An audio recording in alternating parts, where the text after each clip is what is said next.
if you've ever seen a political ad online, such as this, or this, or this, okay, well, maybe not that last one, then your social media has been taking your personal data and autonomy and selling it to politicians. Scary, I know. So let's take a look at the facts. So you find yourself scrolling through Instagram Reels again, and you see an ad telling you all about why this candidate sucks and you just have to vote for this other person. You think about all those times you were told to do a little research on candidates when this happens, but you think, hey, this dude seems trustworthy enough. And besides, a few of my friends have been saying the same thing. Wrong. According to this study, politicians have little to no restrictions on what kind of information they can share, so oftentimes it's completely false and they're just saying what you want to hear. This means misinformation is extremely easy to spread. This other study used Dutch political campaigns on Facebook to look at how micro-targeting affects voting citizens.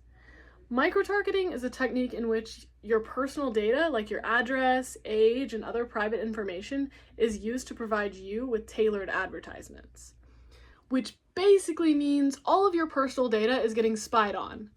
That's a bad thing. So that politicians can say basically whatever they want so they can get your vote. This is also bad. This manipulation of your data is really scary, and according to the algorithmic side of these political advertisements can limit the user's decisional autonomy and infringe on your privacy. So, wait. If all these politicians are spying on my data, spreading misinformation, micro-targeting, and possibly affecting people's actual civil duty to vote, then why do these social media sites even allow it? Hello?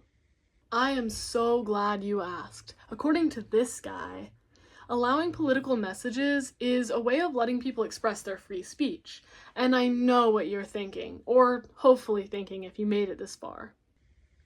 Twitter and Facebook and all those other websites are literally privately owned. They're completely allowed to restrict certain topics. Yeah, exactly.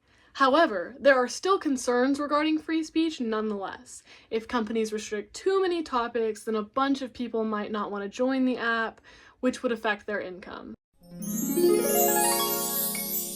Besides, a study that focused on political ideology in global scale consumerism explained that there are political undertones in basically everything. Commercials specifically targeted to millennials in the US tend to slide under the radar in the way that they attempt to sway voters. So, direct political campaigns are not the only ones sneakily swaying your opinions. Another reason why many people think this isn't a huge deal is that studies, like this one, explain that political ads on social media don't really affect voter turnout or the amount of people voting, unless the advertisement specifically focuses on something controversial like reproductive rights.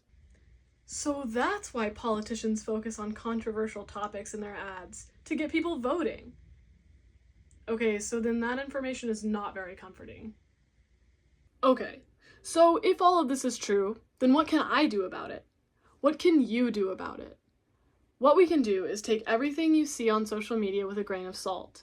Even if they sound like they know what they're talking about, and even if every time you've fact-checked them before, they seem to be right. Yes, this is a lot of work, but it's an important way to make sure we stay informed and don't end up in 1984 or the Hunger Games. Or even just to make sure that our opinion and our votes are our own and not something you adopted from some guy on Instagram. In fact, how do you know I'm not lying to you? Go check the sources on this video. I have them all linked in the description, so you can get an in-depth version of all the information that I've given you. Be careful out there, and please start doing your own research. It's for the greater good.